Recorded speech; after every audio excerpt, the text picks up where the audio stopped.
Хайырлы көн, хөрмәтле милләттәшләребез. Бүген безнең Дөнья студиясында кунак бар. Ул танылган журналист, шулай дип әйтим әле, Шамил Садыйков исеме татар дөньясы өчен шактый мәгълүм исем. Һәм инде ул бүгенге көндә Татмедиа акционерлык җәмгыятенең генераль директоры, шулай ук Татар-Информ агентлыгының генераль директоры Шамил Мөхәммәт Садыйков. Хайырлы көн, Шамил Мөхәммәтович. Ассаламу алейкум, хайырлы көн, милләттәшләр. Шамил Мөхәммәтович, менә сез шушы акционерлык җәмгыятенә шундый ничек дип әйтим, булгавыр заманда килеп кирдегез. Һәм сез эшлегенә башладыгыз да безнең дөньяда гомумән көтелмәгән үзгәрешләр барлыкка килде. Менә шушы ситуациядә татар матбугатын ничек саклап калырга? Мин үземне бәхетле кеше дип саныйм. Чөнки мин татар авылында туып үстем. Татар мәктәбендә укыдым. Татар журналистикасы факультетында татар бүлегендә укыдым.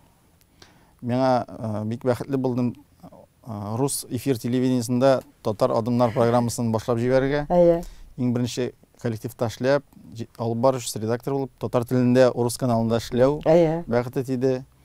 Мин бәхетле, чөнки мин үз вакытында иң кызык, иң күңелле вакытлар бу 90-нчы еллар ахырында ГТРК Татарстан телеканалында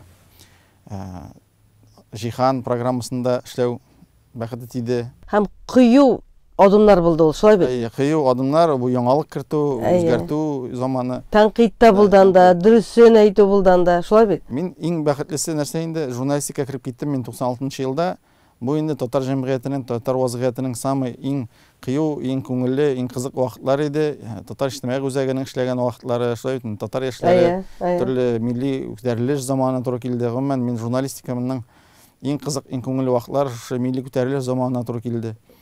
Һәм иң мөһиме бу соңгы елларда да мин бәхетлемен, чөнки мин эләктем Татмедиага, Татмедианың иң күтәрелгән шуры, милли проектлар үскән шуры булды бу. Татар-Информда без татар редакциясын барлыкка китердек. Интертат дигән электрон гәҗитебез безнең эшләп китте.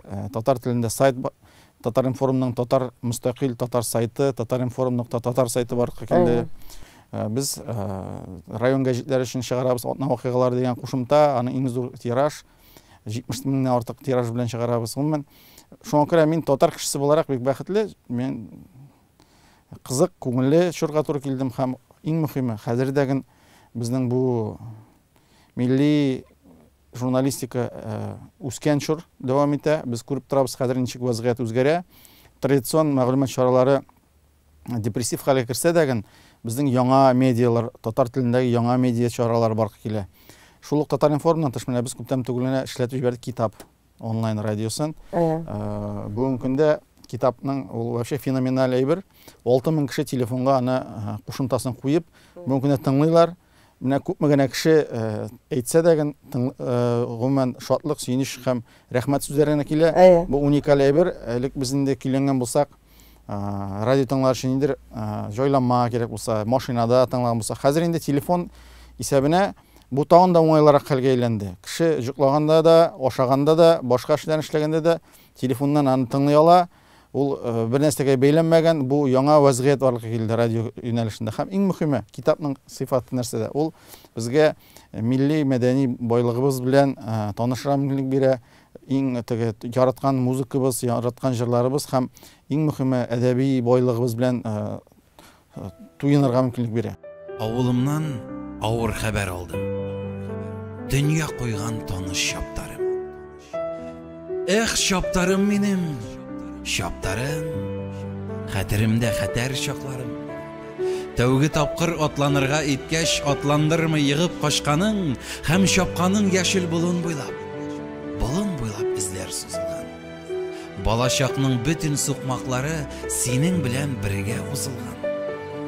Ат саклаган кыңгыраулы төннең бәрәңгеләр күмгән учагы әкиятләрдә безне көтә иде. Патша кызларының кочагы. Ул кочаклар шундый кайнар иде, хайран иде безнең хыяллар. Балачакның кара кайгысы да төрле төсләр белән буялган. Эх, чаптарым минем, чаптарым, хәтеремдә җитез чакларым. Тулым ялларыңны тотып, искән җилгә каршы чапканым. Батканнарым булды пычракларда. Давыл кубып, көннәр бозылды. Үсмер чакның бүтін суқмақлары синең белән бергә узылды. Урманнардан кышын утын ташып, һәм симәнә ташып язларын, атлар да бит төпкә җигелеп тартты. Сугыш елларының газабын. Тартканнары сырт сынарлык булса, теш сынарлык иде улаклар. Ләкин кеше кебек зарланмыйлар, мактанмыйлар алар, тыйнаклар. Эй чаптарым минем, чаптарым, хәтеремдә буйык чакларым. Тәүге тапкыр җигелдерми калгач, күзләреңнән яшьләр акканын гаҗәпләнеп озак карап тордым. Елый икән дип атларды. Бездән качып шулай елыйлардыр, пенсиягә чыккан картларды.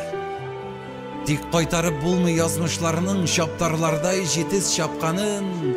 Хуш бул инде, хуш бул, чаптарым, чаптарымдай бала чакларым. Рәхәтләнеп, дөрес сөйләмгә туйынып тыңлый торган радио барлыкка килде. Һәм тагын бер яңалыгыз барлыкка килде бит әле. Тәртип радиосы да сезгә килеп кушылды. Монысы инде безнең яраткан президентыбызның зур рәхмәте белән эшләнгән эш.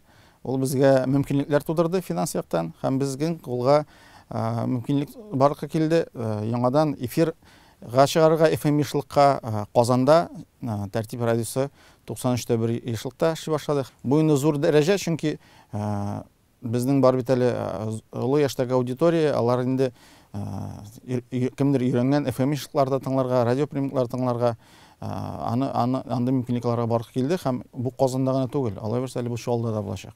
Бу зур эш, моның өчен бик зур рәхмәт безнең президентыбызга. Ул шундый мөмкинлекләр тудырды безгә. Шамил Мөхәммәтович, менә хәзер газета, журналлар, бүгенге көндә, мәсәлән, һәрбер газетаның, журналның эштәлеге бай, Аллага шөкер. Рәхәтләнеп укырлык теләгән кешегә bütün мөмкинлекләр дә тудырылган, bütün мөмкинлекләр дә бар. Ләкин менә bütün редакторларны, мөхәррирләрне һәм журналистларны борчый торган әйбер миңа калса ул почта. Ул сезне дә борчый, безне дә борчый, укучыны да борчый торган әйбер. Шуның белән чыгу юлы булыр дип уйлыйсызмы?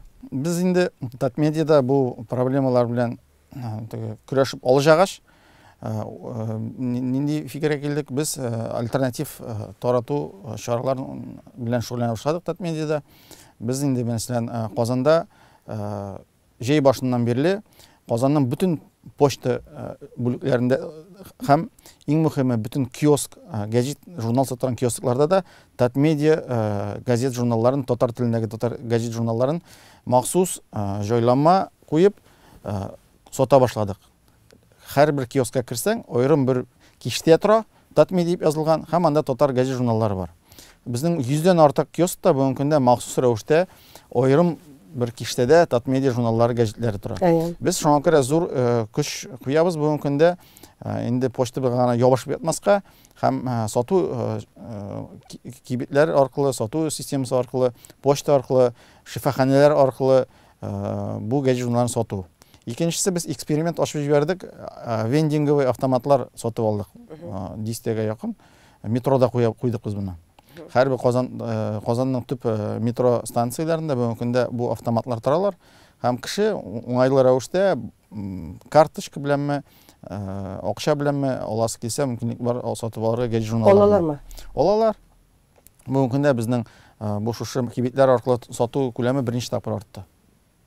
Кешегә уңайлы, җайлы төрле вариантларны эзлибез. Почта белән тормыш бармы? Ул да кирәк, әлбәттә. Ләкин икенче система без инде авыл кибетләренә керә башладык хәзер. Авылларда да кибетләрдә керү, авыл халкына кибеттән сатып алу мөмкинлеген тудыру белән шөгыльләнәбез. Аннан соң менә хәзер әйтәсем килә, интернет басмаларга әйләнеп кайтсак, Татаринформ агентлыгының сайт дип әйтеп порталы, мәсәлән, bütün татар дөньясы өчен бик кирәкле һәм кызыклы портал дип әйтер идем мин. Чөнки без bütün дөнья татар конгрессы Татаринформ белән гел менә 30 ел дәвамында тыгыз элемтәдә яшибез. Бездәге яңалыклар сездә, сездәге яңалыклар бездә дип әйтәсем килә. Менә чын күңелдән рәхмәт шундый мөмкинлек туган өчен, тудырганыгыз өчен һәм киләчәктә дә бу эшебез дәвамлы булыр дип ышанам мин. Менә бүгенге татар журналистикасы кыюма.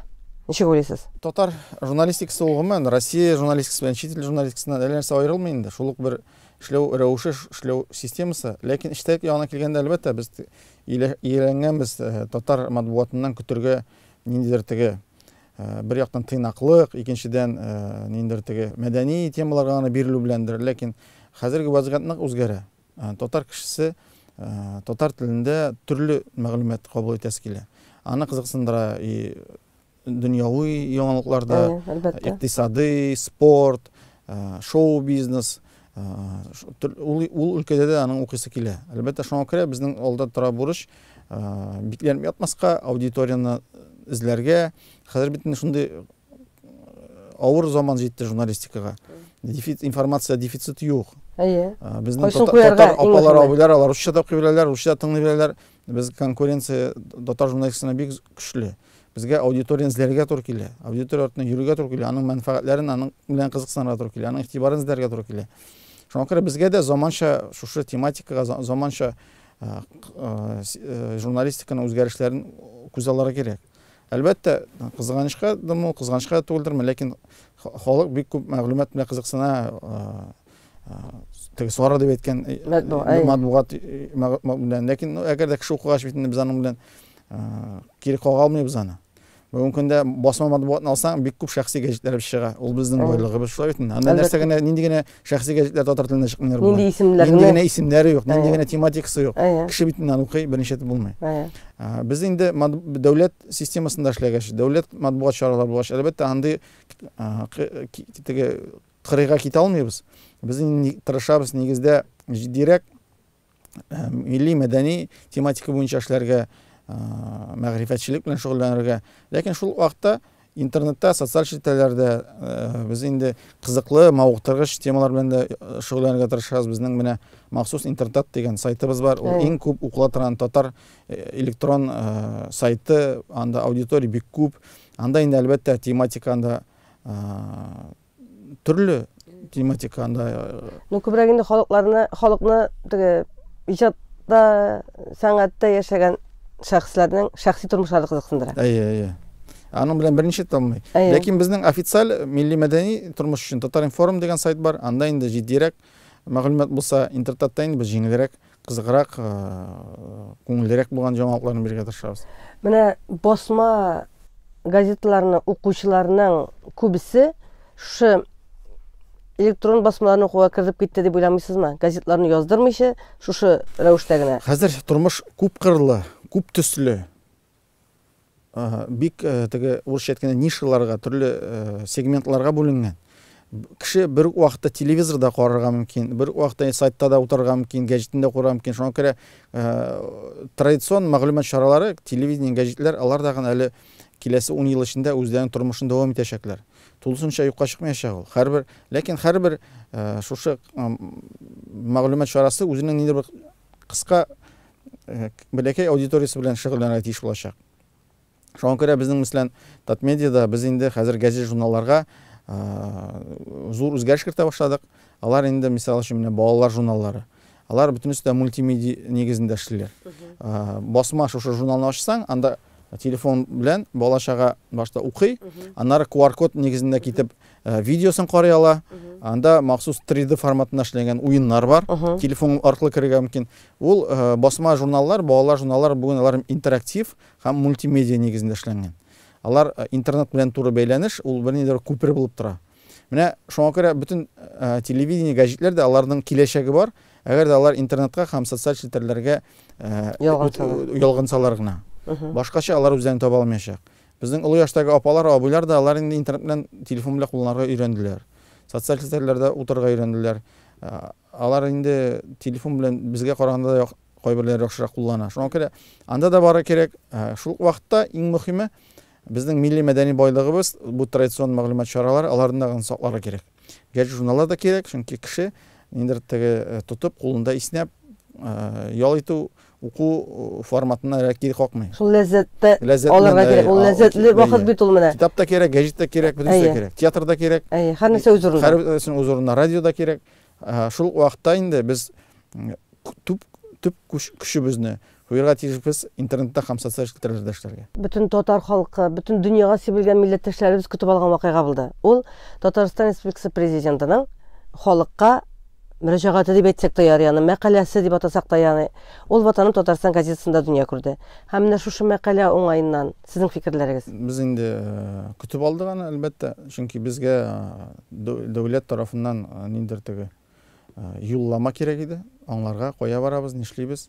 Иң мөһиме берләр, әлбәттә, без инде милли мәдәни байлыгыбызны сакларга тиеш, ләкин прогрессив үсү якларында уйларга тиешбез. Заман бик үзгәрүчән, яңалыклар кирип тора. Нәрсәдер уйлап чыгарса, ул тиз искерә. Татар үзен югалтмаска тиеш бу дөньяда, бу конкуренцияда.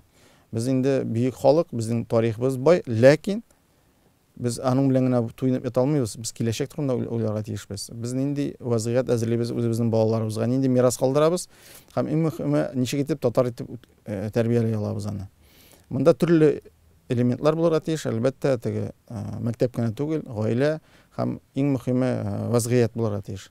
Безнең менә интернет мәсьәләсендә дә төп бурычлар ул милли мәдәни вазгыятьне формалаштыру, интернетта барга китерү. Чөнки безнең балаларыбыз инде алар телевизор карамыйлар, гәҗит укымыйлар, радио тыңламыйлар, алар тулысынча утыра социаль челтәрләрдә. Алар киләсе буын, алар Аллаһ берсә 10 елдан инде алар кулына дөнья күчә башлый. Аларга менә шушы вазгыятьтә татарлыкны югалтмау кирәк. Әлбәттә, инде конкуренция заманы бара бит. Хәзерге балалар алар рус телендә сөйләшергә тиеш, яхшы итеп, инглиз телендә дә белергә тиеш, татар телендә югалтмаска тиеш. Менә шул чараларда аларга яшәргә туры киләчәк. Менә сезнең гаиләдә 3 бала татарча аралашасызмы? Безнең 3 бала, алар Аллага шөкер төрле буынга туры килделәр. Улысы инде 20 яшь, уртанчысына 15 яшь, кичкенәсе менә 5 яшь. Шуңа күрә алар һәрберсе төрле чорга туры килделәр. Минем улым 20 яшьлек улым үскән чор инде ул тулысынча татарча булды. Татар вазгыяте көчле булды. Менә шушы 20 ел эчендә 3 бала 3 төрле мөхиткә эләкте. Бер улы балам ул чиста татарча сөйләшә, яза, укый белә, фикер йөртә татарча. Уртанчысын инде икенче буынга эләкте, анда инде интернет заманы кирип китте. Анда урыс теленең мөнәсәбәте артты. Ул әлбәттә татарча укый да белә, яза да белә, сөйләшә дә белә, но фикер йөртү берникадәр урыс мөхите тәэсир итә инде. Төпчек бала ул бөтенләй интернет заманы тулысынча эләкте. Аның белән инде безгә шөгыльләнергә туры килә. Татарча сөйләшергә туры килә махсус рәвештә.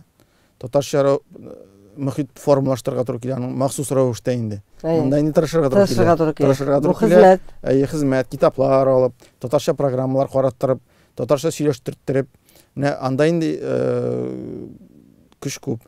Күз алдына китергез киләсе тагын бер 5-6 елдан нәрсә булачак. Анда инде гомумән кискенләшә бара. Татарча тормыш алып бару. Ләкин аңларга кирәк, татар булу, татарча яшәү, ул татарча сөйләшү түгел бит әле. Ул татар милли мәдәни тормышы. Ул төрле комплекстан тора. Яшәү рәвеше, мөхит, фәлсәфә, аралашу, фикер йөртү, ниндер теге әхлакый сыйфатлар, булар бөтенесе татарлыкны билгеләүче әйберләр. Ул ашау эчү белән дә тора, ул төрле вазгыять нәрсә. Шуңа күрә буларның бөтенесенә уйларга кирәк. Тел белән дөнья бетмәй. Без инде ул балаларыбыз көн дәверендә татарча гына сөйләшеп йөрмәячәкләр, шулай бит инде. Алар эштә урыс телен кулланачаклар, чит илләрдә йөрсәләр, инглиз телен кулланачаклар. Ләкин шул вакытта татар милли үзенең горурлыгын, татар итеп үзен сизүен, татар милли ниндер үзенчәлекләрен сакларга тырышырга тиешләр.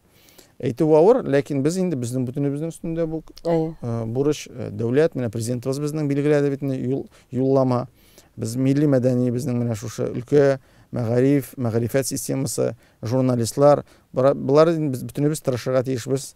Бу шушы милли учакның сүнмәвен. Милли рух булырга тиеш. Милли рух, үзен татар итеп санау, горурлану милләтең белән, татар җырларын тыңлау, күңелең нечкергән вакытта татар ризыгын ашау, милли үзен Татарстан белән горурлану, милләтең белән горурлану, татарның тарихын белү, милли мәдәни үзенчәлекләрен белү һәм татар булу бит әле ул әйттирәс татар тыйнак булган, мәгърифәтле булган, гыйлемле булган татар шул дәрәҗәне югалтмау безгә бик мөһим. Шамил, менә авыл малае дидем бит инде. Шәренеке, менә авылга кайтасыңмы, нигезгә кайтасызмы, әтиәниләр исән саумы? Аллаға шүкір, әлхамдулилля, әтиәнем исән, Аллаға шүкір, ауылға қойташтарға қалайым. Тотар, mesela шәлі, ол Татарстанның ғырурлығының Иң зур татар ауылы. Иң зур татар ауылы, иң зур ғырурлығы. Менә Татарстан шәліде соңғы 10 ел ішінде 6 урам өсіп шықты. Яңа йортлар белән төзелгән 6 яңа урам. Демәк, халык авылда яши. Халык татар авылдан китмей, авылда яши, татарча сөйләшә, татар тормыш алып бара. Әлбәттә, вазгыять үзгәрә инде. Авыл хуҗалыгының өлеше кими бара, Казанга якын булгач, Казанда эшлиләр, ләкин бөтенесе авылда яшәргә тырышалар, авылда үй салырга тырышалар. Казанга якын булу, автомобиль юллары яхшы булу, автомобильләр булу кешегә мөмкинлек бирә мөмкин Казанда эшләргә һәм авылда күпчелеге яшәргә. Иң мөһиме алар өйләнешәләр, гаилә төзиләр. Татар шәле авылының үзенчәлеге шул нәрсә, алар инде читтән хатын алырга тырышмыйлар. Читтән кияү, үз арада авыл зур, кеше саны күп. Аллаға шүкір, милли мәдәни тормыш та бара, мәдәният йортында эшли, татарлык та бар. Безнең мәсәлән ВКонтактеда шәле авылының группасы бар, мен дә язылган, мен дә укып барам инде. Вазгыятьне яңалыклар, кем нишләгән, нинди нәрсә, балалар нинди яшәрәк үсәләр. Безнең татар мәктәбебез бар, татар балалар бакчасы бар. Анда милли вазгыять, татарча сөйләшү, урыс теле кирмәгән, анда авылда урысча сөйләшеп йөргән кешеләр инде читтән килгән кеше булмаса юк. Гомумән шул татар, шундый шәле кебек татар авыллары, ул безнең горурлыгыбыз һәм милләтебезнең киләчәге. Без менә синең булышлык белән узган ел барган идек Чувашстанга, анда бик горурланып сөйләп кайттык инде без андагы татар авыллары белән, анда инде искитәрлек. Менә андый авыллар да бар бездә. Гомумән авылыбыз әле Аллаға шөкер яшәп ята. Әлбәттә, балалар саны ким бара инде мәктәптә.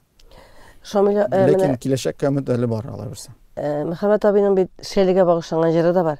Әтиеңнең. Шәле тәрәзәләр дип аталам алар. Шулай бит инде.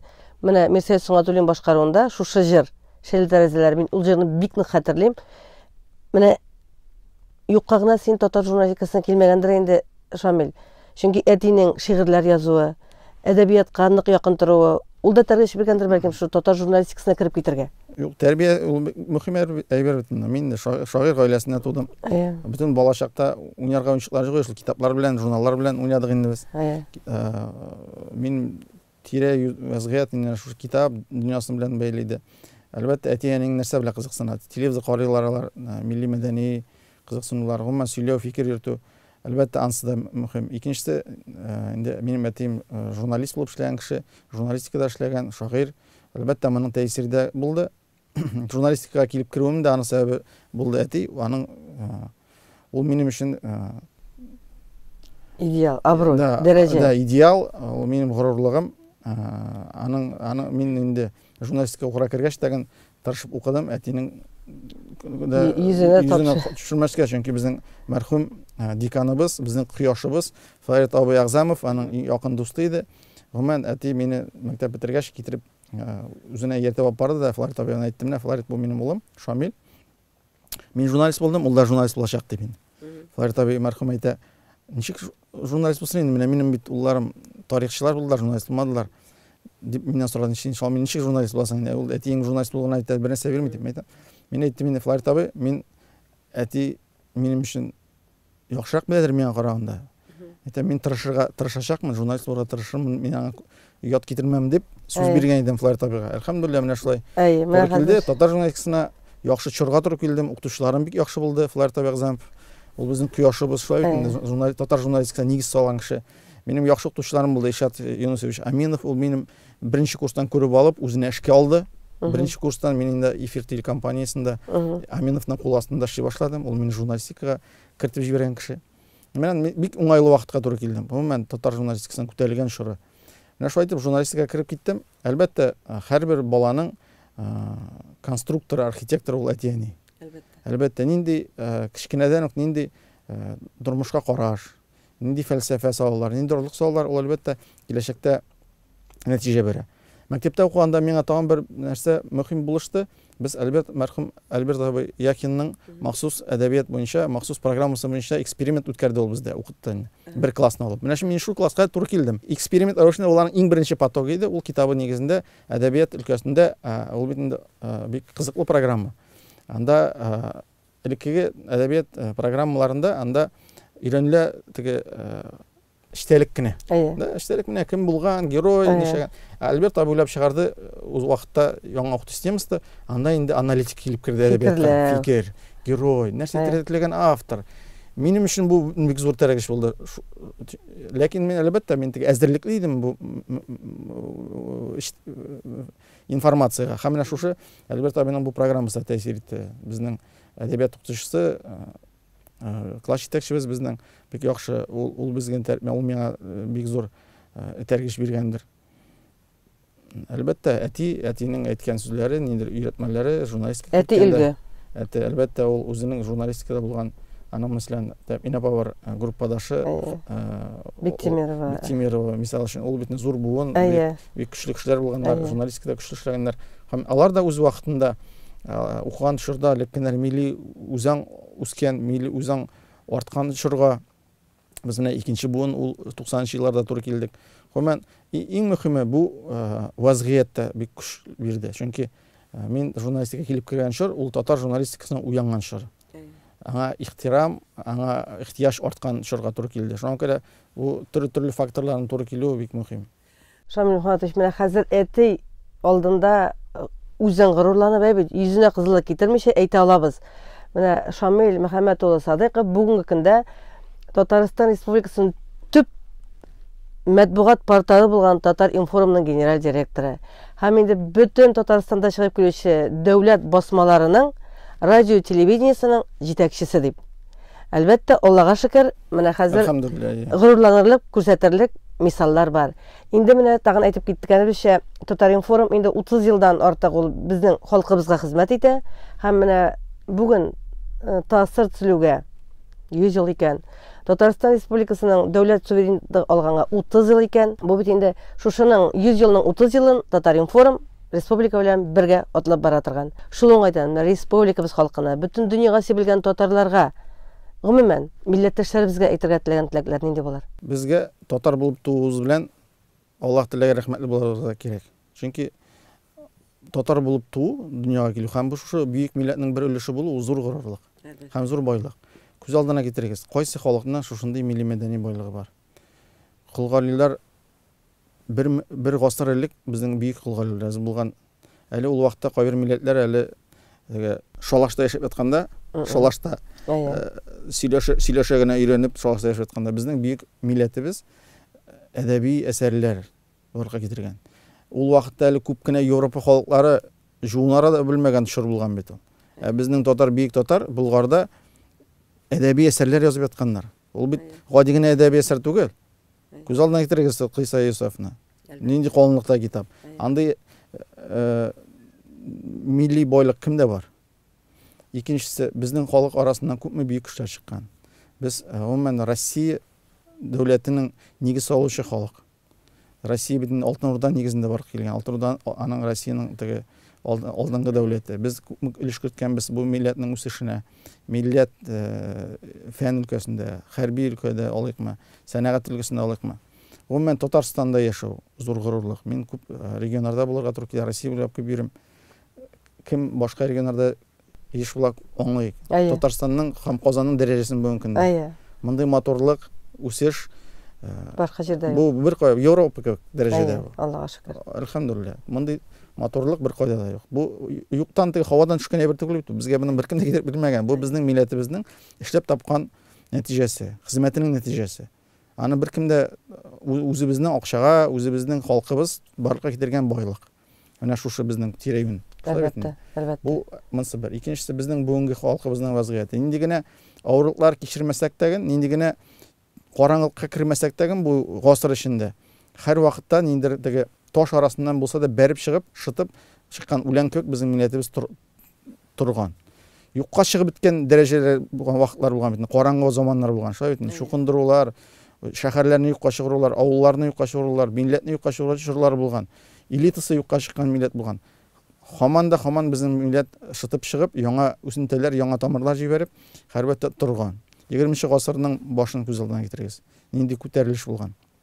Әлбәттә, Татарстан 100 елын менә хәзер үткәрәбез. Күз алдына китерегез, күпме көч түгелгән, күпме көч эшләнгән.